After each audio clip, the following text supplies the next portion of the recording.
Meu genro me deu um tapa e disse: "Velho, você é um ninguém." Na manhã seguinte, arrumei o café como se nada fosse. Ele disse: "Finalmente entendeu seu lugar." Até ver quem estava sentado à cabeceira da mesa. Meu nome é Roberto Silva, tenho 68 anos de idade, sou empresário aposentado do ramo de construção civil. E esta é a história de como meu próprio genro me humilhou na frente da minha família, mas descobriu da pior forma possível que havia mexido com o homem errado. O que você vai ouvir agora é um relato de pai para pai, de homem para homem, sobre como um aproveitador tentou destruir tudo o que construí em 40 anos de trabalho honesto. Quando aquela mão dele acertou meu rosto naquela terça-feira de março, na frente da minha filha Marina e dos meus 2 netos, eu senti algo que jamais havia experimentado em quase 7 décadas de vida. Não era só a dor física do tapa, e olhe que já levei muito tombo de andaime e pancada de martelo na vida. Era a humilhação de ser desrespeitado na minha própria casa. No lar que construí tijolo por tijolo, suor por suor, trabalhando desde os 15 anos de idade quando meu pai morreu e tive que sustentar minha mãe e 2 irmãos mais novos. Naquele exato momento, enquanto minha filha gritava: "Diego, você enlouqueceu?" e meus netos choravam apavorados, eu tomei uma decisão que mudaria para sempre o destino daquela família. Não disse nada na hora. Apenas limpei o sangue do canto da boca, olhei bem nos olhos daquele miserável e falei baixinho: "Pode ir dormir tranquilo, Diego. Papai aqui já entendeu tudo. Se você é pai de família e já desconfiou do genro, deixa o like, porque o que vou contar vai fazer você repensar tudo sobre confiança e proteção familiar. Deixe-me explicar como cheguei até esse ponto, porque essa história não começou ontem. Sou filho de operário, nascido e criado no interior de São Paulo, numa família que sabia o valor do dinheiro porque dinheiro era coisa escassa. Meu pai, Antônio Silva, morreu num acidente de trabalho quando eu tinha 15 anos. Naquela época não existia seguro, indenização, nada. Ou a família se virava ou passava fome. Larguei a escola na 8ª série para trabalhar de ajudante de pedreiro. Ganhava um salário mínimo e meio, acordava às 5 da manhã, voltava para casa às 7 da noite. Nos fins de semana, catava ferro velho e papelão para complementar a renda. Minha mãe, Dona Conceição, lavava roupa para fora e cuidava dos meus irmãos Paulo e João. Éramos pobres, mas dignos. Aos 20 anos, já era meio oficial de pedreiro. Aos 25, mestre de obras. Conheci minha falecida esposa Lúcia numa festa junina da igreja. Ela trabalhava numa fábrica de tecidos e estudava contabilidade à noite. Casamos em 1980, ela com 22 anos, eu com 26. Nossa lua de mel foram 3 dias em Santos, no único hotel que conseguimos pagar. Marina nasceu em 1982, filha única não por escolha, mas porque Lúcia tinha problemas para engravidar. Os médicos disseram que foi milagre ela conseguir ter a Marina. Por isso minha filha sempre foi a menina dos meus olhos, meu tesouro mais precioso, a razão de eu levantar todo dia às 5 da manhã para ir trabalhar. Em 1985, com 40 mil cruzados emprestados do meu sogro, que pagou em prestações durante 5 anos, abri a Silva Construções. No início era eu, mais 2 ajudantes, e um caminhãozinho Ford 350 usado que comprei parcelado. Nossa primeira obra foi reformar um banheiro numa casa de classe média. Lucrei R$300, mas foi o lucro mais gostoso da minha vida, porque era meu, fruto do meu próprio negócio. A empresa cresceu devagar, mas sempre sólida. Nunca aceitei serviço mal feito, nunca usei material de segunda qualidade, nunca atrasei pagamento de funcionário. Em 10 anos, já tinha 15 empregados e estava construindo casas inteiras. Em 20 anos, tocava 2 prédios simultaneamente e tinha uma frota de 4 caminhões. Marina cresceu vendo o pai ralar de segunda a segunda, mas também vendo os frutos do trabalho honesto. Estudou em escola particular, fez cursinho preparatório para vestibular, se formou em administração numa universidade particular que custou uma fortuna. Eu e Lúcia nos sacrificamos para dar o melhor ensino para nossa filha. Lúcia economizava em tudo: roupa, sapato, cabelo, para sobrar dinheiro para a educação da Marina. Durante 40 anos, construí um patrimônio que me orgulho até hoje.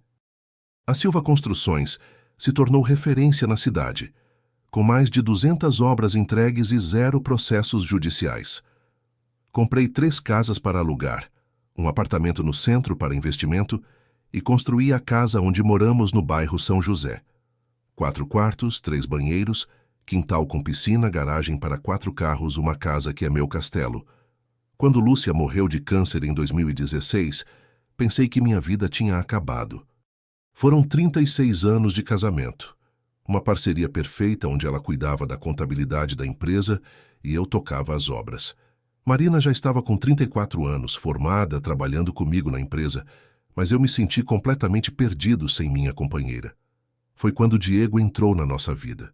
Marina conheceu ele numa festa de formatura de uma colega da faculdade em dezembro de 2016. Ela tinha 34 anos e estava solteira há 2 anos depois de um relacionamento que não deu certo. Eu estava preocupado, achando que minha filha ia ficar para a titia, quando ela apareceu em casa falando de um rapaz especial que tinha conhecido. Pai, ele é diferente dos outros, Marina me disse com os olhos brilhando. É maduro, responsável, tem objetivos na vida. Diego tinha 32 anos, dizia que era formado em publicidade, trabalhava como freelancer para algumas agências.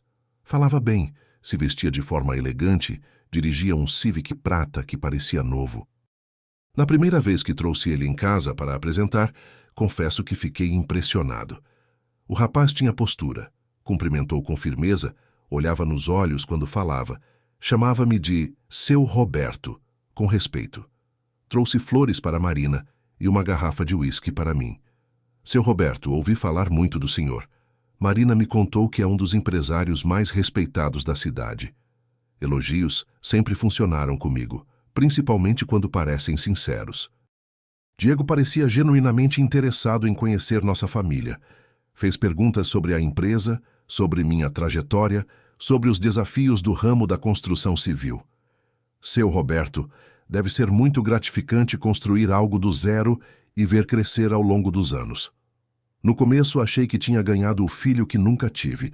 Diego era atencioso com Marina, respeitoso comigo, ajudava nas tarefas de casa quando vinha nos visitar. Nos domingos, quando vinha almoçar, oferecia para lavar a louça, ajudava a arrumar a mesa, brincava com os filhos dos meus irmãos quando vinham visitar. Eles namoraram 2 anos antes de casar, e durante esse período, Diego se tornou praticamente parte da família. Participava dos churrascos, das festas de aniversário, das reuniões familiares.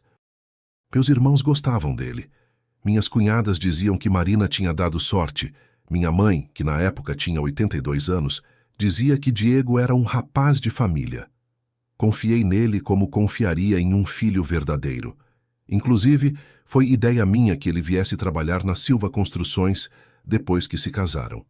Diego, eu disse para ele numa conversa de homem para homem, você tem jeito para negócios.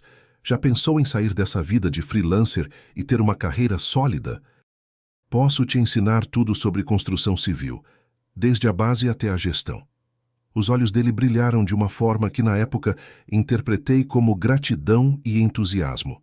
Hoje percebo que era ganância pura, fome de tomar conta de tudo que eu havia construído. Seu Roberto, seria uma honra trabalhar ao lado do senhor. Sempre quis ter uma carreira sólida, construir algo duradouro. Casei Marina em maio de 2018, numa festa que custou R$140 mil. Contratei o melhor buffet da cidade. Decoração dos sonhos, vestido importado, lua de mel em Cancún. Queria que minha filha única tivesse o casamento perfeito, sem economizar em nada. Diego chorou no altar quando o padre perguntou se aceitava Marina como esposa. Aceito e prometo cuidar dela e honrar a família Silva para sempre. Naquele dia, vendo minha filha de vestido branco ao lado daquele homem que parecia tão apaixonado e dedicado, pensei que estava entregando minha joia mais preciosa para alguém realmente digno. Até fiz um discurso emocionante na festa. Diego, você não está apenas ganhando uma esposa. Está ganhando uma família que vai apoiar vocês em todos os momentos. Em fevereiro de 2019, nasceu meu primeiro neto, Gabriel Roberto Silva Costa. Quando Marina me ligou do hospital dizendo que o bebê tinha chegado, eu chorei igual criança. Era meu primeiro neto, continuação da família Silva, a perpetuação do meu legado. Diego estava radiante de felicidade. Dizia que queria ser o melhor pai do mundo. Em março de 2021 nasceu minha segunda neta, Sofia Lúcia Silva Costa, o nome do meio em homenagem à minha falecida esposa. Eu era o vovô mais feliz do mundo. 2 netos saudáveis, uma filha realizada, um genro que parecia dedicado à família. A vida estava perfeita, pelo menos na aparência. Para facilitar a vida de todos, construí uma casa especial nos fundos do terreno principal. Um projeto de 3 quartos, 2 banheiros, sala, cozinha, área gourmet, quintal gramado para as crianças brincarem. Gastei R$80 mil na construção, mais 20 mil na decoração. Queria que meus netos crescessem perto do vovô. Queria estar presente no dia a dia deles. Diego trabalhava comigo na empresa desde 2019 e eu estava ensinando tudo para ele. Desde como negociar preços com fornecedores até como controlar a qualidade dos materiais, como gerenciar os funcionários, como fazer orçamentos precisos. Tinha planos de aposentar gradualmente e deixar ele tocando o negócio ao lado de Marina. Filho, eu dizia para ele, e realmente o considerava como filho.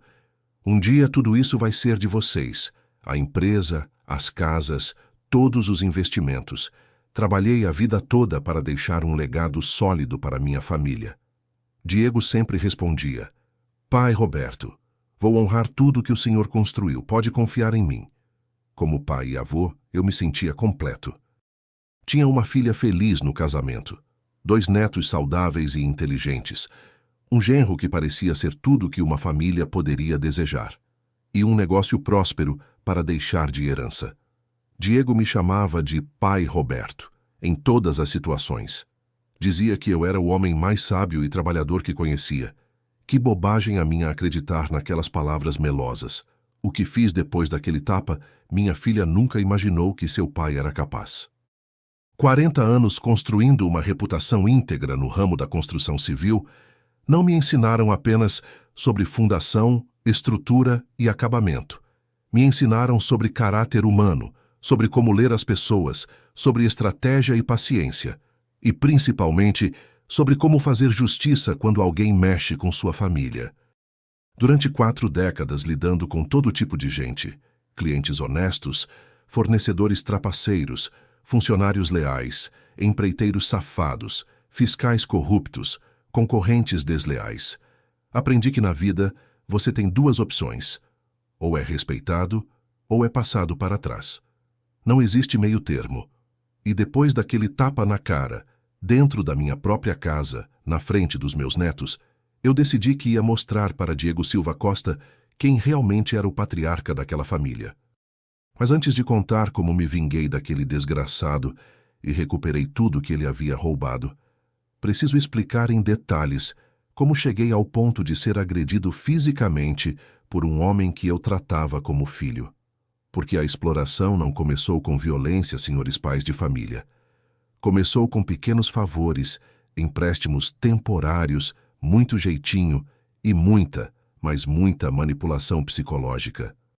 Quando Diego começou a namorar minha filha em dezembro de 2016, ele parecia ser exatamente o tipo de rapaz que qualquer pai gostaria para sua filha. Vinha de família aparentemente estruturada, falava de um pai advogado e uma mãe professora, tinha curso superior em publicidade, dirigia um carro novo, falava sobre planos para o futuro com seriedade e maturidade. Mas hoje percebo que desde o primeiro dia ele estava analisando nossa família como um predador analisa sua presa. Observava tudo: a casa, os móveis, os carros na garagem, as conversas sobre a empresa, meus comentários sobre investimentos.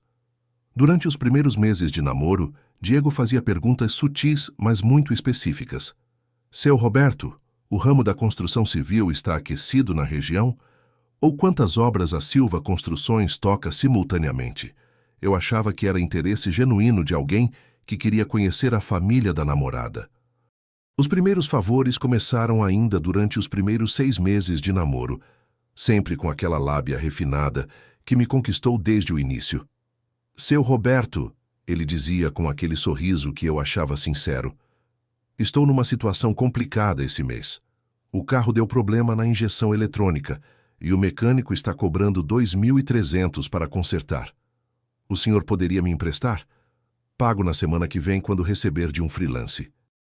Como ele namorava Marina há apenas 6 meses, achei até natural ajudar. Afinal, que pai não quer ver a filha com um rapaz que tem responsabilidades e tenta resolver os próprios problemas? Pensei que estava investindo no relacionamento da minha filha, demonstrando confiança no futuro genro. Peguei o dinheiro no cofre e entreguei para ele com um aperto de mão. Filho, estamos aqui para ajudar. Uma semana se passou, depois 2, depois 1 mês.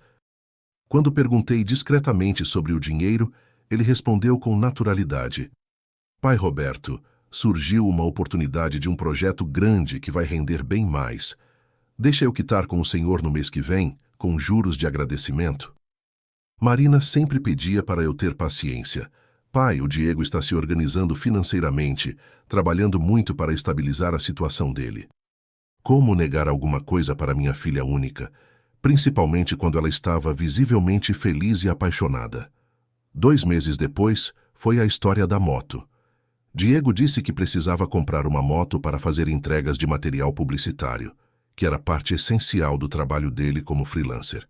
Seu Roberto, encontrei uma Honda Bros 160 seminova por 5.500. É perfeita para o trabalho. Vai aumentar minha renda em pelo menos 2.000 por mês. Não resisti à lógica do investimento e à perspectiva de ver o namorado da minha filha prosperando profissionalmente. Comecei ajudando com pequenas coisas, mas percebi que os valores foram aumentando gradativamente, de forma muito inteligente. Diego nunca fazia pedidos abusivos de uma vez. Era sempre uma progressão calculada. Primeiro 2.000, depois 5.000, depois 8.000. Sempre havia uma justificativa plausível.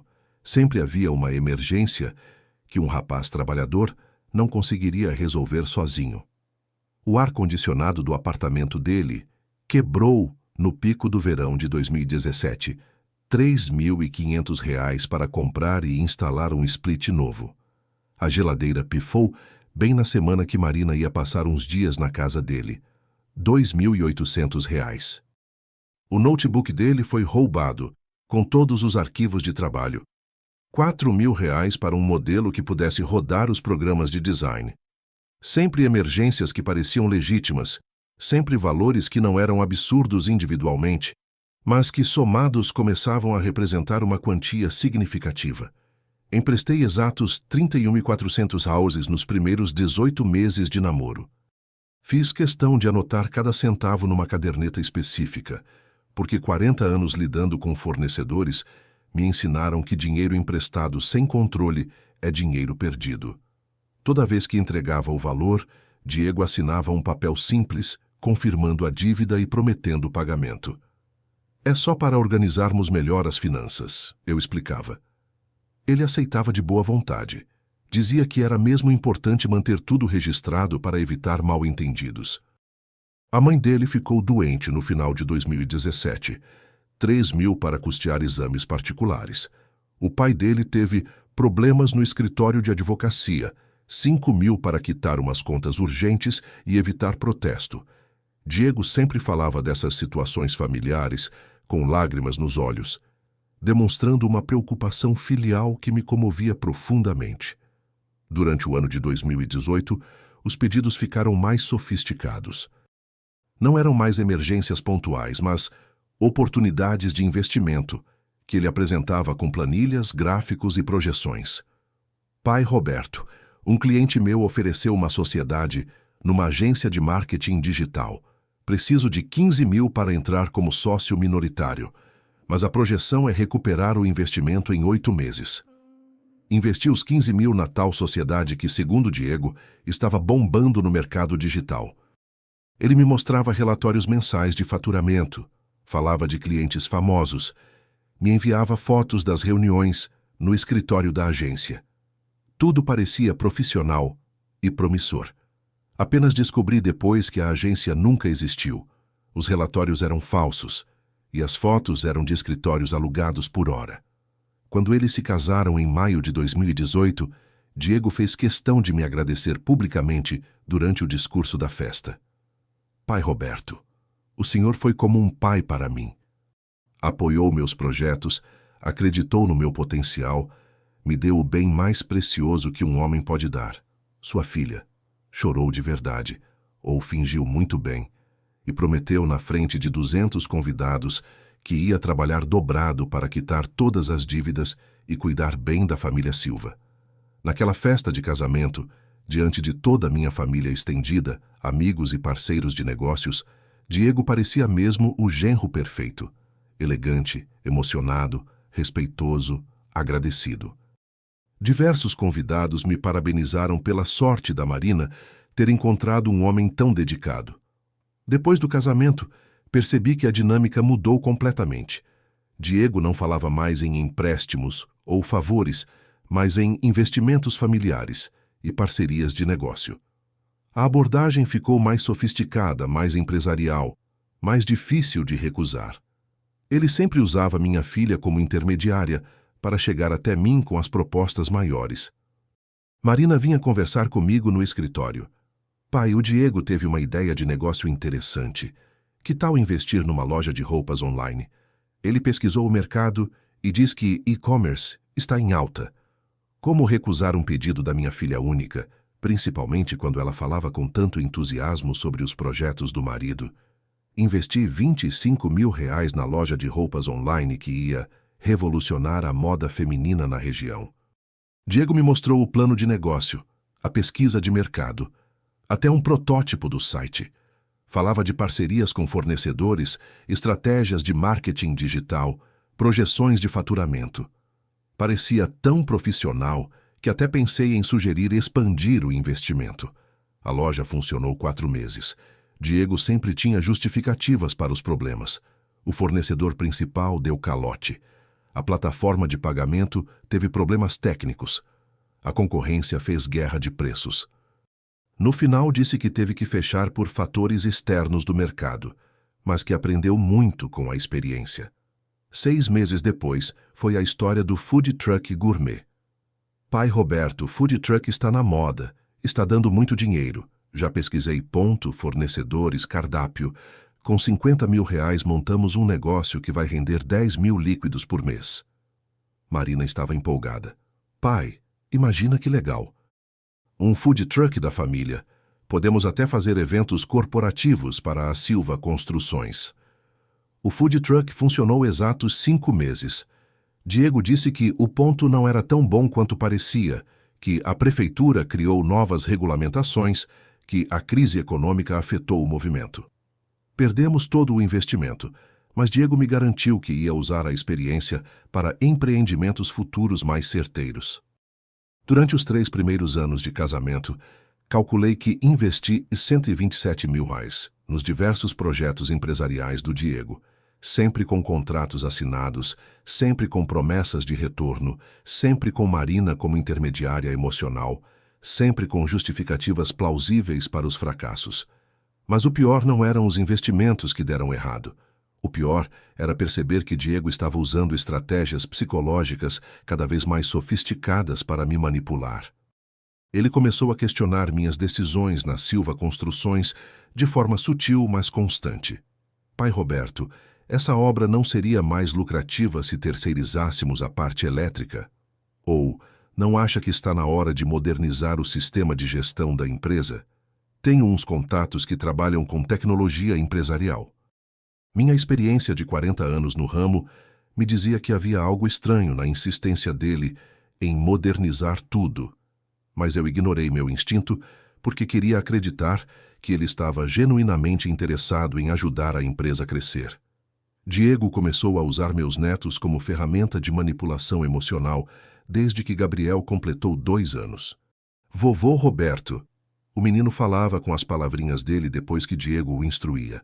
Papai disse que quer comprar casa nova para eu ter quintal maior. Você ajuda, papai? Como um avô pode resistir ao pedido inocente de um neto? Como explicar para uma criança de 2 anos que o pai está sendo manipulativo? Acabei emprestando R$ 80.000 para a entrada da casa dos sonhos, no bairro onde eles queriam morar. A casa nunca foi comprada. Diego inventou uma história sobre o vendedor ter desistido do negócio no último minuto, mas o dinheiro já estava comprometido como sinal e seria devolvido assim que a imobiliária resolver a situação. A manipulação através da Sofia foi ainda mais baixa. Quando minha neta completou 1 ano, Diego começou a falar sobre a importância de uma boa escola particular. Pai Roberto, educação é o melhor investimento que podemos fazer nos nossos filhos. Encontramos uma escola infantil excelente, mas a mensalidade é R$ 1.200. O senhor poderia ajudar com as mensalidades até eu estabilizar melhor minha renda? Durante 18 meses, paguei as mensalidades das 2 crianças na escola particular. Total, R$ 43.200. Depois descobri que a escola custava apenas R$ 600 mensais para cada criança. Diego embolsava a diferença e me mandava comprovantes falsificados de uma escola mais cara. Ele dizia que eu não confiava nele quando questionava algum gasto ou alguma decisão. Pai Roberto, depois de tudo que já passamos juntos como família, o senhor ainda duvida de mim? Isso machuca muito, porque vejo o senhor como meu próprio pai. Marina sempre tomava o lado dele. Pai, o Diego está se esforçando para dar o melhor para nossa família. Por que você não acredita nele? Gradualmente, percebi que estava ficando de lado nas decisões da própria empresa que construí com minhas mãos.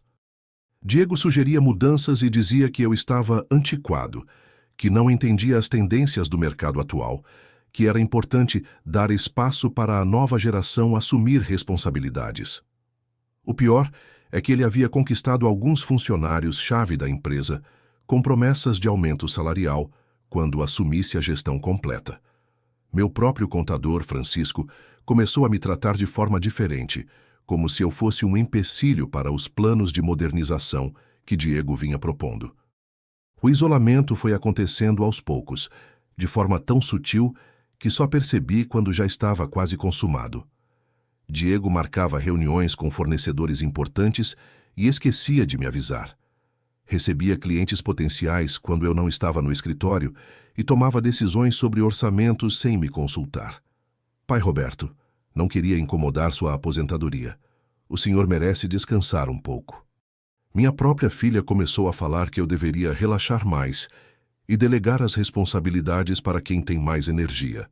Pai, você trabalhou a vida toda. Está na hora de aproveitar os netos, viajar, descansar. Deixa o Diego cuidar da empresa. A chantagem emocional era constante e cada vez mais sofisticada. Diego usava os netos para tudo. Gabriel, fala para o vovô que você quer ir para aquela escola de inglês, cara. Sofia, pede para o vovô ajudar o papai com o dinheiro para sua festa de 2 anos. As crianças eram completamente inocentes. Não sabiam que estavam sendo usadas como instrumentos de manipulação emocional. Se você tem filha e genro, comenta aí suas experiências, porque tenho certeza de que não sou o único pai que já passou por situação parecida. O padrão é sempre o mesmo. Começam pequenos, vão aumentando gradualmente, usam a família como intermediário e, quando você percebe, já perdeu o controle da situação. Em 4 anos de relacionamento, calculei depois que investi mais de R$ 250 mil nos diversos esquemas do Diego. Sempre com promessa de retorno. Sempre com Marina defendendo o marido, sempre com as crianças sendo usadas como justificativa emocional. Perdi minha autoridade na minha própria casa. Quando sugeria economia ou questionava algum gasto excessivo, Diego fazia cara de desapontado e Marina me defendia dele. Pai, você está sendo muito controlador. O Diego está trabalhando duro para dar conforto e oportunidades para nossa família. Precisa confiar mais nele. A situação chegou num ponto em que eu não era mais consultado sobre nada que envolvesse o futuro da família. Diego tomava decisões sobre a educação dos netos, sobre planos de viagem, sobre reformas na casa dos fundos, sobre investimentos que envolviam a nova geração. Eu havia me tornado um banco privado sem direito a ter opiniões sobre como meu dinheiro estava sendo usado. foi quando comecei a perceber que havia perdido completamente o controle da situação. Não era mais respeitado na minha própria empresa, não tinha mais voz ativa nas decisões familiares importantes, e estava sendo tratado como um ATM humano que deveria ficar quieto e apenas fornecer dinheiro quando solicitado. A transformação de Diego foi gradual, mas impressionante. O rapaz educado e respeitoso do início do namoro havia se tornado um homem que me tratava com condescendência, que falava comigo como se eu fosse um velho ultrapassado que não entendia do mundo moderno. A gota d'água estava chegando rapidamente, mas eu ainda não imaginava a extensão real da traição que estava acontecendo debaixo do meu nariz. Achava que Diego era apenas um jovem ambicioso, irresponsável com dinheiro e que aproveitava da minha generosidade paternal. Jamais passou pela minha cabeça que ele havia montado um esquema criminoso sistemático para roubar tudo o que eu havia construído em 40 anos de trabalho honesto. Mas o que descobri no meu próprio escritório, numa manhã de segunda-feira, quando resolvi chegar mais cedo, na Silva Construções para organizar alguns contratos, me deixou completamente sem chão e mudou para sempre minha visão sobre aquele homem que eu considerava como filho. Quando entrei no meu escritório às 6h40 da manhã daquela segunda-feira de setembro, porque havia esquecido alguns contratos importantes de uma obra que precisava revisar antes das 7h30, encontrei Diego sentado na minha cadeira presidencial, com meu notebook aberto, falando ao telefone numa conversa que mudou completamente minha percepção sobre aquele homem. "Não, pode ficar tranquilo, Marcos", ele dizia para alguém do outro lado da linha, sem perceber minha presença atrás da porta entreaberta. "O velho não suspeita de nada. Essa semana transferi mais 60 mil da conta da empresa para nossa operação. Ele nem confere os extratos direito, está ficando meio gagá mesmo." Fiquei completamente paralisado atrás da porta do meu próprio escritório, ouvindo meu genro me chamar de velho gagá e confessando para um desconhecido que estava sistematicamente roubando dinheiro da Silva Construções. Meu coração disparou. Senti uma raiva que nunca havia experimentado, mas tive a sabedoria de ficar quieto e continuar ouvindo. "A procuração que ele me deu é uma mina de ouro", Diego continuou. "Posso assinar qualquer coisa em nome dele. Semana passada vendi aquela casa do centro por 270 mil. O Roberto nem sabe que a casa foi vendida. Ele acha que ainda está alugada. O dinheiro já está aplicado em meu nome. Quando finalmente saí dali, com as pernas bambas e o mundo girando, fui direto para casa fingir que nada havia acontecido. Mas naquela mesma tarde, enquanto Diego estava numa suposta reunião com clientes, voltei ao escritório e comecei minha própria investigação. Abri meu cofre pessoal naquele mesmo dia e descobri que vários documentos importantes haviam sumido. As segundas vias das escrituras das 3 casas de aluguel, cópias dos contratos de obras em andamento e, principalmente, o original da procuração que eu havia dado para ele assinar papéis da empresa apenas em casos de extrema necessidade, quando eu estivesse viajando ou hospitalizado. A procuração, que deveria ser usada esporadicamente, estava sendo utilizada diariamente para saquear meu patrimônio. Vi documentos espalhados na mesa dele que eu jamais havia assinado. Contratos com fornecedores que não conhecia, autorizações de pagamento para empresas com nomes estranhos como Nova Era Materiais, Construtora Futuro Liteida, JD Consultoria Empresarial. Eram empresas fantasmas que Diego havia criado para justificar transferências de dinheiro da minha empresa para contas controladas por ele. O mais revoltante eram os comprovantes de transferências bancárias grampeados em pastas organizadas por mês. Diego estava documentando metodicamente todos os roubos, como se fosse sua contabilidade pessoal. Valores de 5 mil, 10 mil, 20 mil reais sendo transferidos semanalmente para contas que eu nunca havia autorizado. Comecei a vasculhar todas as gavetas do escritório naquela tarde. Encontrei um caderno onde Diego anotava códigos, senhas e o que parecia ser um cronograma de operações. Tinha coisas escritas como 1509, transferir 25K para a conta JD, 2009, vender equipamentos obras, 2509, renegociar contrato Oliveira, superfaturar 40%. Era um planejamento criminoso detalhado, com datas, valores e métodos específicos. Liguei para meu contador de confiança, o Francisco, que trabalhava comigo há mais de 15 anos. Francisco, preciso urgentemente de uma auditoria completa de todas as contas da Silva Construções dos últimos 3 anos. Quero cada centavo rastreado. A voz dele ficou estranha no telefone. Seu Roberto, mas o Diego me disse que o senhor havia autorizado ele a cuidar da contabilidade diretamente comigo, para não incomodar sua aposentadoria. Senti um frio na espinha. Meu próprio contador estava recebendo instruções do Diego havia mais de 2 anos, achando que eu havia delegado oficialmente essas responsabilidades. Diego havia usado minha confiança paternal para assumir controle total das finanças da empresa, sem eu perceber. Francisco, eu disse tentando manter a voz firme, eu nunca autorizei nada disso. Quero você no meu escritório amanhã, às 8 da manhã, com todos os livros, extratos e relatórios dos últimos 3 anos. E Francisco, não comente nada dessa conversa com o Diego. Passei a noite inteira sem dormir, repassando na cabeça todos os sinais que havia ignorado, todas as situações estranhas que não questionei, porque confiava cegamente naquele homem. Como pude ser tão ingênuo? No dia seguinte, Francisco chegou no escritório carregando 3 caixas de documentos. O que descobrimos durante 8 horas de análise minuciosa foi muito pior do que eu imaginava nas minhas piores suspeitas. Descobri que foram exatos 485 mil reais desviados ao longo de 2 anos e meio. Diego tinha acesso total às contas da Silva Construções através da procuração e estava usando esse acesso para executar uma operação extremamente sofisticada de apropriação e lavagem do meu próprio dinheiro.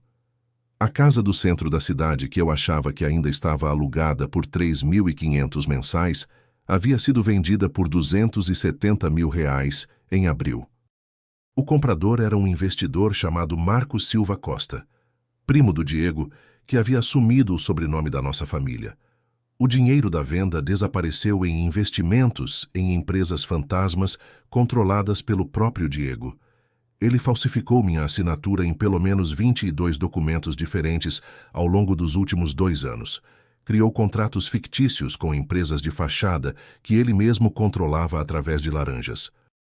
A agência de marketing digital, onde investi 15 mil, nunca existiu. Foi apenas um nome fantasia para justificar transferências para contas pessoais dele e dos cúmplices.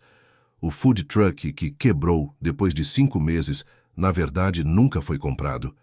Diego pegou os 50 mil reais do investimento, fingiu comprar o equipamento, montou uma operação falsa por alguns meses para me convencer e depois embolsou todo o dinheiro alegando prejuízos operacionais. A loja de roupas online, que custou 25 mil, também foi completamente inventada. Diego criou um website falso, tirou fotos em lojas alugadas e me mandava relatórios semanais de um negócio que jamais funcionou. Todo o dinheiro foi para a conta pessoal dele. Mas o que mais me revoltou foi descobrir que minha própria filha estava sendo enganada de forma cruel. Encontrei extratos bancários que mostravam depósitos regulares de 8 mil reais por mês na conta conjunta de Marina e Diego. Quando questionei discretamente Marina sobre essa renda extra, ela disse radiante: "Ah, pai, é a comissão fixa que o Diego recebe por conseguir novos contratos para a Silva Construções. Ele está se esforçando muito para ajudar a empresa a crescer. Essa comissão estava sendo paga com meu próprio dinheiro desviado." Diego criara um esquema onde roubava 15 mil mensais da Silva Construções e depois depositava 8 mil na conta conjunta com Marina, fazendo minha filha acreditar que era fruto do trabalho honesto e dedicado do marido na empresa. Marina estava vivendo uma mentira completa, achando que Diego era um profissional competente e dedicado, quando, na verdade, ele era um criminoso sistemático que estava destruindo o patrimônio da própria família que dizia amar. Senti uma fúria que nunca tinha experimentado em 68 anos de vida.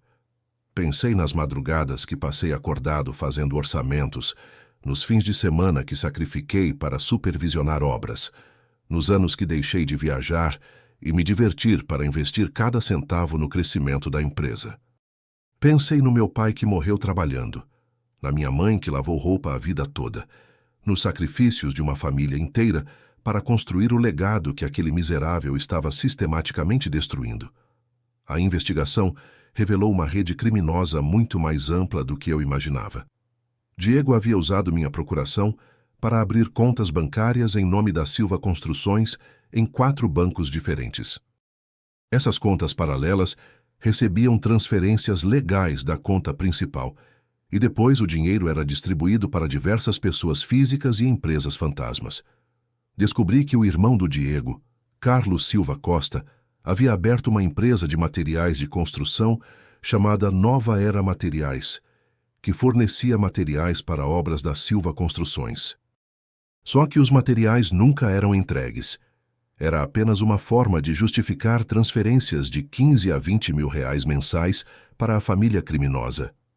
O primo Marcos, que comprou minha casa do centro, na verdade, havia criado 3 empresas fantasmas que prestavam serviços de consultoria para a Silva Construções. Essas consultorias custavam entre 5 e 10 mil reais mensais e consistiam em relatórios copiados da internet sobre tendências do mercado da construção civil. Até amigos da faculdade do Diego estavam ganhando dinheiro às minhas custas. 3 consultores empresariais recebiam cada um 5 mil reais mensais para supostamente ajudar na modernização e otimização da Silva Construções. Esses consultores eram formados em educação física, jornalismo e história. 0 experiência em construção civil, obviamente. A rede de cumplicidade era impressionante e deprimente. Diego havia montado um esquema digno de organização criminosa, usando minha própria empresa e minha confiança paternal como base de toda a operação fraudulenta. Ele usou minha procuração para renegociar contratos de obras em andamento, sempre superfaturando os serviços e embolsando a diferença. A obra do prédio residencial Santa Clara, por exemplo, teve o orçamento renegociado de 700 mil para 900 mil reais. Os 200 mil extras foram justificados como custos adicionais de materiais especializados, mas na verdade foram direto para contas controladas pelo Diego. Descobri contratos de subempreitada completamente falsificados. Diego criou empresas fantasmas que terceirizavam serviços de elétrica, hidráulica e acabamento. Essas empresas cobravam valores reais, mas nunca executavam os serviços. Os serviços eram feitos pelos funcionários normais da Silva Construções e o dinheiro das terceirizadas ia direto para o bolso do Diego. Durante as investigações, encontrei documentos que provavam que Diego havia tentado vender até mesmo os equipamentos da empresa. Tratores, betoneiras, guinchos, ferramentas especializadas, tudo estava sendo oferecido discretamente no mercado negro da construção civil. Alguns equipamentos menores já haviam sido vendidos e substituídos por versões usadas e de qualidade inferior. A extensão da traição era tão grande que precisei contratar um investigador particular para rastrear todos os tentáculos da operação criminosa. O relatório que recebi depois de 3 semanas era um documento de 42 páginas detalhando cada aspecto do esquema montado pelo Diego. Além de tudo isso, descobri que Diego estava tentando me declarar mentalmente incapaz. Encontrei rascunhos de documentos médicos onde ele descrevia supostos sinais de demência senil que eu estaria apresentando. O plano era me internar numa clínica geriátrica e assumir controle total do patrimônio através de curatela. Havia anotações pessoais dele sobre meu comportamento. Roberto esqueceu onde colocou as chaves. Repetiu a mesma história 2 vezes na mesma tarde. Confundiu o nome do fornecedor. Eram situações completamente normais para qualquer pessoa de qualquer idade. Mas Diego estava documentando tudo para construir um perfil de incapacidade mental. O mais revoltante foi descobrir que ele estava misturando substâncias na minha comida para me deixar confuso e sonolento. Encontrei um frasco de remédio para ansiedade escondido no escritório dele, junto com anotações sobre dosagens e efeitos. Diego estava literalmente me drogando para conseguir evidências de que eu estava perdendo as faculdades mentais. Descobri que outros familiares próximos estavam começando a suspeitar também. Meu irmão Paulo, que trabalhava na empresa, havia me procurado 2 semanas antes. Roberto, esse Diego está agindo muito estranho.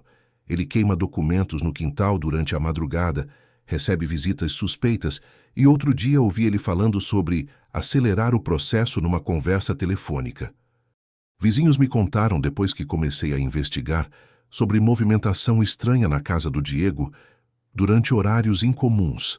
Carros desconhecidos chegando de madrugada, homens entrando e saindo da propriedade carregando caixas, reuniões com pessoas que não pareciam ter nada a ver com construção civil. Era óbvio que Diego estava usando minha propriedade para encontros da organização criminosa que havia montado. Minha própria casa havia se tornado quartel-general de uma operação para me roubar e destruir.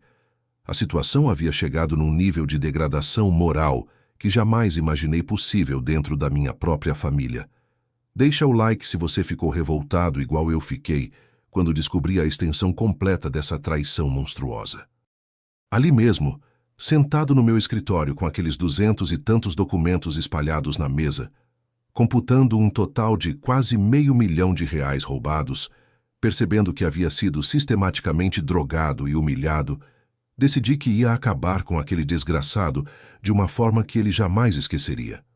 O Roberto Silva bonachão e confiante, que sempre acreditou na bondade natural das pessoas, que sempre deu segunda, terceira e quarta chances, havia morrido naquele momento. O que nasceu no lugar foi um homem determinado a recuperar cada centavo roubado e proteger o futuro dos meus netos de um pai criminoso. Diego não sabia, mas havia mexido com um homem completamente errado. 40 anos no ramo da construção civil, lidando com todo tipo de gente desonesta, me ensinaram muito mais do que apenas como erguer paredes e calcular fundações. Me ensinaram sobre estratégia de longo prazo, paciência tática, planejamento detalhado sem margem para erro. E, principalmente, me ensinaram como lidar definitivamente com pessoas que abusam da confiança alheia. Mas antes de destruir aquele miserável, precisava reunir evidências ainda mais sólidas e preparar um plano perfeito. Sabia que uma acusação baseada apenas na minha palavra contra a dele seria insuficiente. Diego era extremamente convincente e manipulador. Precisava de provas irrefutáveis que nem o melhor advogado do mundo conseguiria questionar. O que ele não sabia é que acabara de despertar o instinto de sobrevivência e proteção familiar de um patriarca que havia construído tudo na base da garra e da inteligência. E agora, essa inteligência seria usada para destruir completamente a vida do homem que tentou destruir a minha. Fingi que não sabia de absolutamente nada durante 4 meses e 11 dias inteiros. Foram os 4 meses mais difíceis da minha vida, convivendo diariamente com aquele criminoso, cumprimentando-o de manhã como se ele fosse meu filho querido, almoçando em família nos domingos, vendo ele brincar com meus netos inocentes como se fosse um pai honesto e dedicado. Mas eu sabia que essa paciência e essa encenação seriam fundamentais para o sucesso absoluto da minha estratégia de vingança. Comecei a montar minha operação de contra-ataque de forma meticulosa, exatamente como se fosse planejar a construção de um arranha-céu. Primeiro, fiz um levantamento completo e detalhado dos danos já causados. Depois, tracei um plano minucioso para recuperar absolutamente tudo e garantir que Diego pagasse criminalmente por cada centavo roubado. E por último, montei a estratégia perfeita para expor toda a verdade de uma forma que ele jamais pudesse negar, fugir ou reverter as consequências. A primeira providência foi instalar um sistema completo de câmeras escondidas em pontos estratégicos do escritório e da propriedade. Contratei uma empresa especializada em segurança eletrônica, disse que era para proteger a empresa de possíveis furtos. Foram instaladas 5 câmeras ultramodernas, uma disfarçada dentro de um porta-retratos na estante, outra embutida numa luminária que ficava apontada diretamente para a cadeira onde Diego costumava sentar, Uma terceira escondida no teto com o ângulo total da mesa de trabalho. Uma quarta camuflada num livro falso de regulamentações da construção civil e uma quinta externa para monitorar todas as entradas e saídas. Também instalei equipamento de gravação de áudio de alta qualidade, imperceptível e ativado por comando remoto através do meu celular. Toda conversa que acontecesse no escritório seria automaticamente gravada e armazenada em nuvem, com backup em 3 servidores diferentes. Procurei meu advogado de confiança absoluta, o Dr. Martins, que me atendia há mais de 20 anos e conhecia toda a minha trajetória pessoal e empresarial. Expliquei toda a situação em detalhes e pedi para ele investigar discretamente a situação legal da procuração e dos contratos que Diego havia assinado criminosamente em meu nome. Dr. Martins ficou absolutamente indignado quando analisou toda a documentação. Roberto, isso é apropriação indébita qualificada, estelionato, falsidade ideológica, formação de quadrilha, lavagem de dinheiro e possivelmente tentativa de homicídio qualificado se conseguirmos provar o envenenamento. Esse rapaz pode pegar de 15 a 25 anos de prisão em regime fechado. A menção de tentativa de homicídio me fez perceber a gravidade extrema da situação. Diego não estava apenas roubando meu dinheiro, estava literalmente tentando me matar lentamente através de drogas para assumir controle total do meu patrimônio. Contratei o melhor investigador particular da região, Sérgio Andrade, ex-delegado da Polícia Federal aposentado, que tinha uma empresa especializada em casos complexos de fraude corporativa e crimes financeiros. Paguei R$25 mil para ele fazer um levantamento completo e minucioso da vida financeira do Diego, de todos os envolvidos no esquema criminoso e de cada transação suspeita dos últimos 3 anos. O relatório que recebi depois de 6 semanas era uma verdadeira enciclopédia criminal de 340 páginas, com fotos, documentos, gráficos, linha do tempo detalhada, árvore genealógica dos envolvidos e até análise psicológica do perfil criminoso do Diego. Instalei aplicativos espiões no meu próprio celular e computador para gravar automaticamente todas as conversas telefônicas e interceptar mensagens. Dr. Martins me ensinou como fazer isso de forma legalmente aceitável, já que eram aparelhos de minha propriedade sendo utilizados no meu escritório pessoal.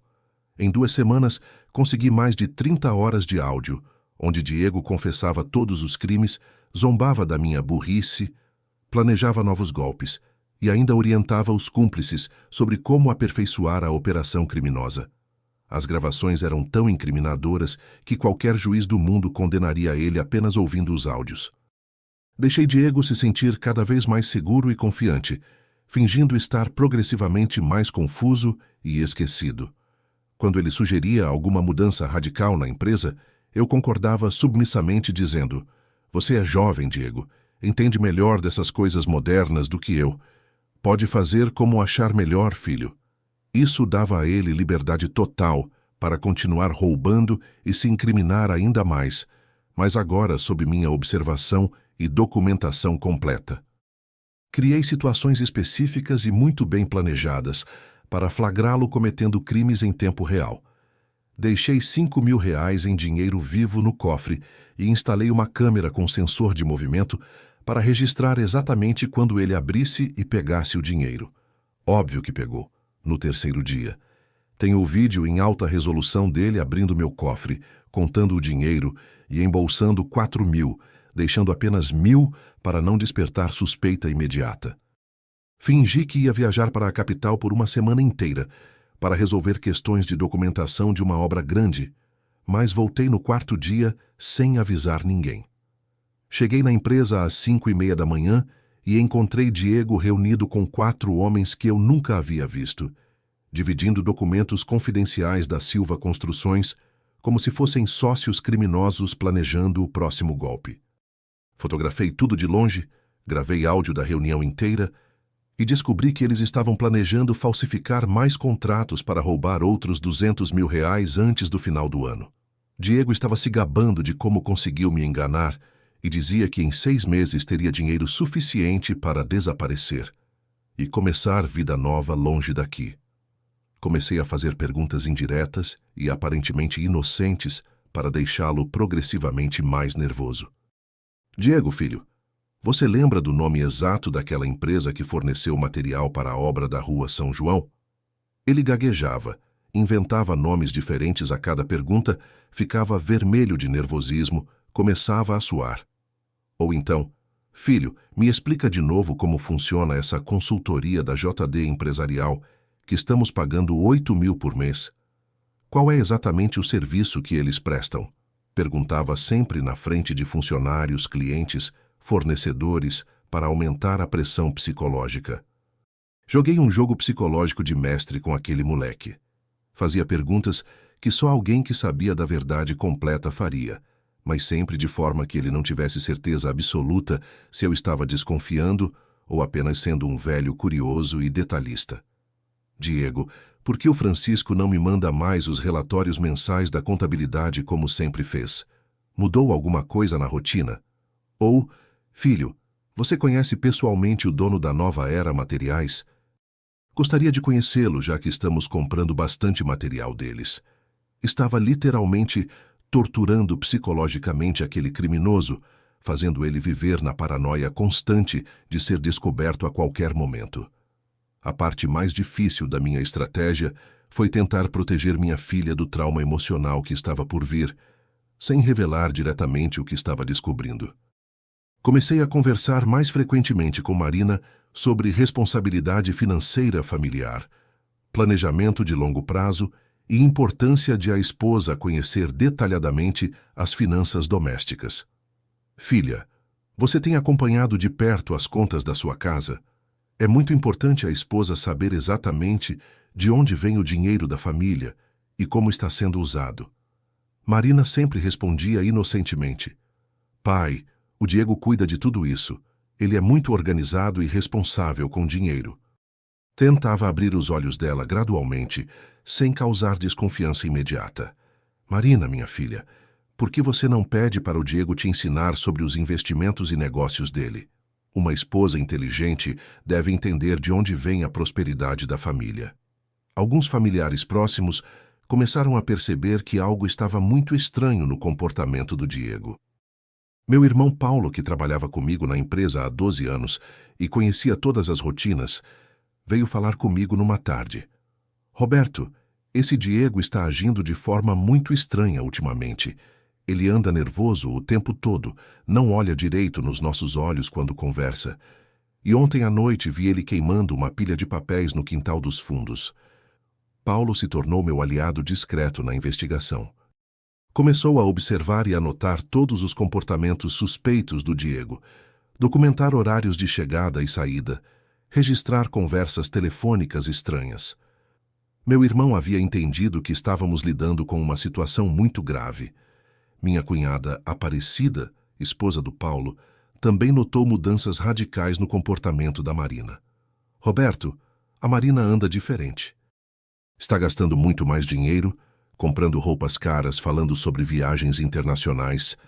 Matriculou as crianças numa escola particular caríssima. De onde está vindo tanto dinheiro? Vizinhos próximos começaram a me relatar situações muito suspeitas. Dona Maria, que morava na casa ao lado da minha propriedade, disse que observava movimentação completamente estranha na casa do Diego durante horários incomuns. Carros desconhecidos chegando depois da meia-noite, homens entrando e saindo carregando caixas pesadas, reuniões com pessoas que definitivamente não tinham cara de trabalhar com construção civil. Seu Roberto, Dona Maria me contou preocupada. Outro dia vi 4 homens de terno e óculos escuros entrando na sua propriedade às 2 da madrugada. Pareciam mais bandidos do que clientes ou fornecedores. O senhor tem certeza de que está tudo normal? Era óbvio que Diego estava usando minha própria propriedade como quartel-general para reuniões da organização criminosa que havia montado. Minha casa havia se tornado sede de uma máfia familiar dedicada a me roubar e destruir. Se você quer ver esse safado se dando mal completamente, compartilha o vídeo agora. porque a vingança que preparei foi absolutamente épica e definitiva. Descobri que Diego estava entrando em pânico progressivo. Marina comentava inocentemente que o marido andava estressado com o trabalho, que acordava frequentemente no meio da noite, que verificava obsessivamente o celular, que tinha pesadelos e falava dormindo coisas incompreensíveis. A pressão psicológica das minhas perguntas indiretas estava funcionando perfeitamente. Diego sabia que alguma coisa estava errada, mas não conseguia identificar exatamente o que nem qual seria meu próximo movimento. Durante as investigações, descobri que Diego havia comprado uma arma ilegal e estava cogitando alternativas muito mais extremas para resolver o problema Roberto. O investigador Sérgio conseguiu provas de que ele havia consultado especialistas sobre como simular acidentes de trabalho na construção civil que parecessem completamente naturais. Diego estava literalmente planejando meu assassinato. Essa descoberta mudou completamente meu nível de urgência e determinação. Não estava mais lidando apenas com um ladrão oportunista, mas com um psicopata perigoso capaz de matar o próprio sogro para apropriar-se de seu patrimônio. O ponto de virada definitivo aconteceu numa quinta-feira de dezembro. Diego chegou em casa visivelmente alterado e nervoso. Disse para Marina que precisaria viajar urgentemente para resolver problemas comerciais importantes numa cidade do interior. Quando Marina perguntou que problemas eram esses, ele foi grosseiro e agressivo pela primeira vez na frente dela. Você não entende nada dessas coisas, Marina. É assunto de homem, de negócios. Deixa que eu resolvo sozinho. Marina ficou chocada com a rispidez do marido. Me ligou chorando, contando o que havia acontecido. Era a primeira vez que Diego havia perdido a máscara de marido gentil e respeitoso na frente dela. Naquela mesma noite, sem Diego saber, instalei um rastreador GPS de última geração no carro dele. No dia seguinte, acompanhei todos os movimentos através de um aplicativo no meu celular. Ele mentiu para Marina sobre o destino da viagem. Em vez de ir para o interior resolver questões comerciais, foi até 3 bancos diferentes no centro da capital, depois numa loja de carros usados de luxo e, por último, num escritório de despachante especializado em documentação rápida. Estava claramente tentando converter dinheiro roubado em bens móveis e preparar documentos falsos para fugir do país. Quando Diego voltou da viagem de negócios, chegou em casa e me encontrou no meu escritório, organizando alguns contratos antigos. A reação dele foi completamente reveladora. Pai Roberto, o senhor está aqui muito cedo hoje. Aconteceu alguma coisa especial? A voz estava tensa, os olhos nervosos, as mãos tremendo ligeiramente. Nada não, meu filho. Só vim organizar uns documentos antigos para o contador. Mas ele ficou me observando de um jeito completamente diferente, desconfiado, calculando se eu poderia ter descoberto alguma coisa durante sua ausência. Foi nesse momento exato que decidi acelerar drasticamente meu plano de ação. Diego estava planejando fugir, e se eu deixasse ele escapar, jamais recuperaria meu dinheiro e jamais faria justiça pela traição monstruosa que havia sofrido. Era hora de executar a fase final da minha estratégia. Na sexta-feira, telefonei para todos os familiares próximos e marquei um almoço especial de família para o domingo seguinte. Disse que queria comemorar os 4 anos de casamento de Marina e Diego, que estava muito feliz com a harmonia familiar, e que gostaria de fazer um pronunciamento especial para demonstrar minha gratidão. Convidei todos sem exceção. Meus irmãos Paulo e João com suas esposas, meus primos, os pais e irmãos do Diego, alguns amigos íntimos da família e até os vizinhos mais próximos. Vai ser uma festa surpresa para Marina e Diego, disse para cada pessoa. Quero que toda a família esteja reunida para ouvir algo muito importante que tenho para falar. No sábado pela manhã, fui até o cartório para reconhecer firma em vários documentos que Dr. Martins havia preparado ao longo dos últimos meses. Era uma revogação oficial e irrevogável da procuração do Diego, uma notificação extrajudicial de cobrança de todos os valores desviados, a dissolução de qualquer sociedade ou parceria comercial, e um inventário completo de todos os bens que deveriam ser devolvidos imediatamente.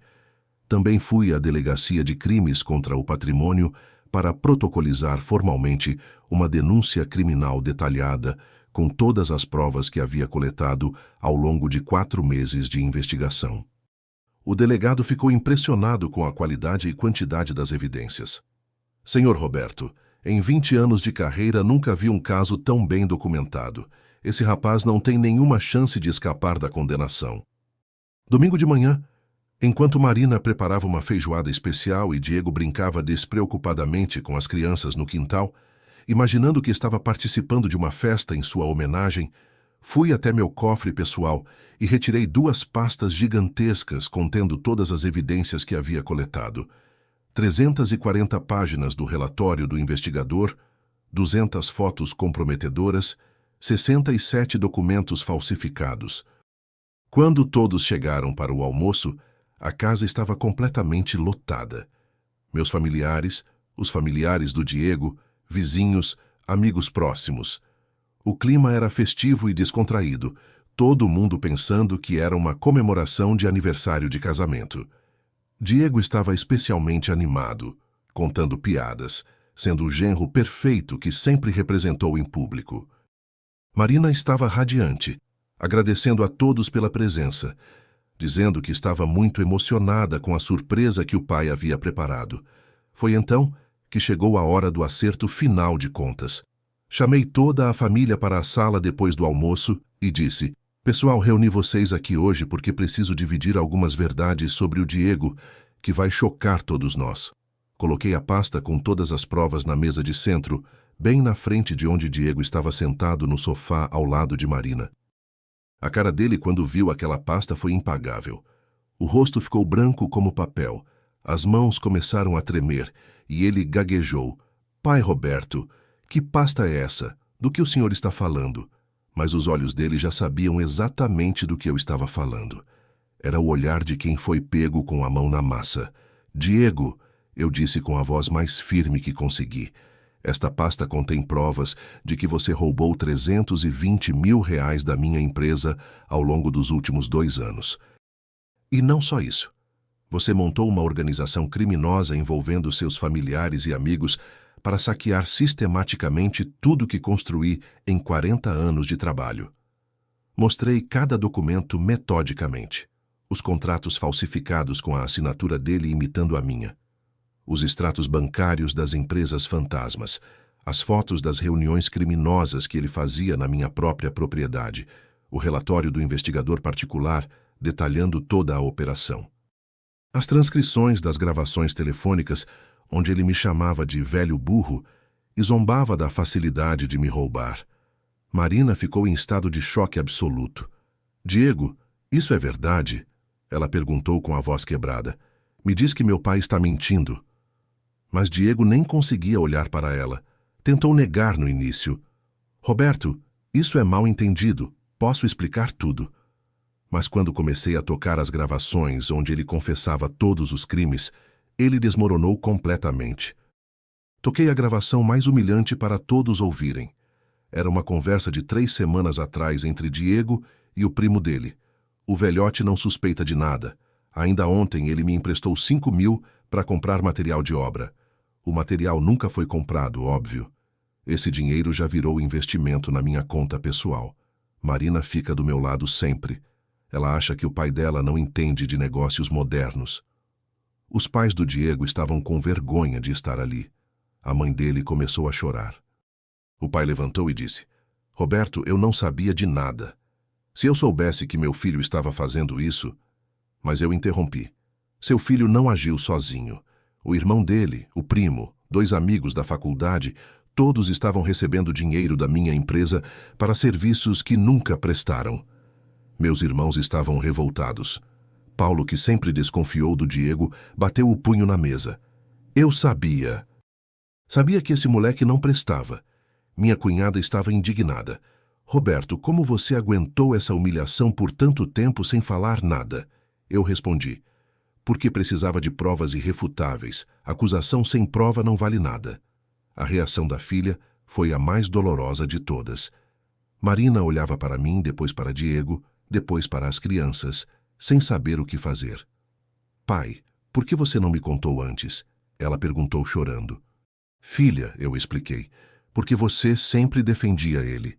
E eu precisava proteger você e os netos dessa situação. Chamei a polícia na mesma hora. 2 investigadores da Delegacia de Crimes contra o Patrimônio chegaram em 20 minutos.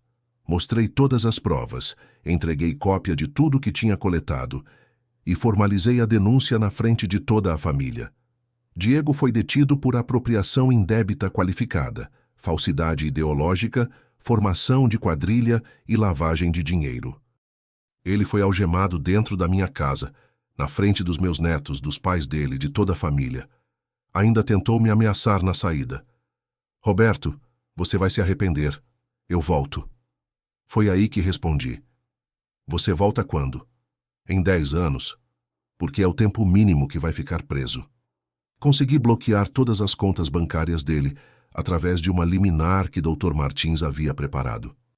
Foram bloqueados R$280 mil em contas pessoais, mais 140 mil em aplicações financeiras que ele havia feito com meu dinheiro. A casa que ele havia comprado para a família, na verdade, estava no nome de um laranja. Conseguimos provar que foi adquirida com recursos desviados da minha empresa. Recuperei praticamente tudo que foi roubado. A justiça determinou o ressarcimento integral, mais juros e correção monetária. Diego teve que devolver até o último centavo, incluindo os investimentos que havia feito com o meu dinheiro e que haviam rendido juros. Minha filha pediu o divórcio na semana seguinte. Ela finalmente entendeu que havia sido enganada e manipulada durante todo o casamento. Pai, ela me disse chorando, me perdoa por não ter acreditado no Senhor quando questionava as atitudes dele. Marina estava arrasada, mas também aliviada por descobrir a verdade. Consegui a guarda temporária dos meus netos, enquanto Diego estivesse preso, e Marina se reorganizasse emocionalmente.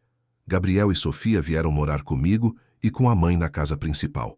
As crianças estavam confusas no início, perguntando onde estava o papai, mas com o tempo se adaptaram à nova rotina. Nossa família se uniu novamente depois que a verdade veio à tona. Meus irmãos, cunhados e até os pais do Diego me pediram desculpas por não terem percebido os sinais da traição antes. Todo mundo que conviveu com Diego admitiu que havia algo estranho no comportamento dele, mas ninguém imaginava a extensão do esquema criminoso. A nova dinâmica familiar foi um recomeço para todos nós. Marina voltou a trabalhar comigo na empresa, agora com muito mais responsabilidade e maturidade. Os netos cresceram vendo a importância dos valores familiares e da honestidade. Eles sabem que o pai fez coisas erradas, mas também sabem que tem um vovô e uma mãe que os amam incondicionalmente. Aprendi que confiança deve ser conquistada gradualmente, não entregue de bandeja, para qualquer pessoa que fale bonito. Aprendi que pai e avô não pode baixar a guarda nunca, porque existem pessoas dispostas a destruir famílias inteiras para conseguir dinheiro fácil. E, principalmente, aprendi que nunca é tarde para um homem experiente mostrar quem realmente manda. Diego foi condenado a 8 anos de prisão em regime fechado. Pegou também uma multa de R$500 mil e ficou proibido de ter contato com Marina e as crianças por 15 anos. Os cúmplices dele também foram presos. O irmão pegou 4 anos, o primo 3 anos e os amigos da faculdade pegaram 2 anos cada um. Se você é pai e avô e quer proteger sua família de aproveitadores, inscreva-se no canal porque vou dividir mais experiências de como identificar pessoas mal intencionadas antes que destruam tudo que você construiu. Nunca mais vou dar procuração para ninguém. Nunca mais vou emprestar dinheiro sem avaliar criteriosamente. E, principalmente, nunca mais vou subestimar minha experiência de vida em favor da opinião de alguém mais jovem só porque fala bonito e promete mundos e fundos. Hoje durmo tranquilo sabendo que protegi minha família e meu legado. Minha filha está reconstruindo a vida com dignidade. Meus netos estão crescendo em um ambiente honesto. E a Silva Construções continua firme e forte, agora sob minha gestão total novamente. E quando Diego voltar da prisão daqui a alguns anos, vai encontrar uma família que aprendeu a valor autoridade, respeito e honestidade. porque patriarca de família não é decoração, é quem realmente protege e sustenta os valores familiares, custe o que custar.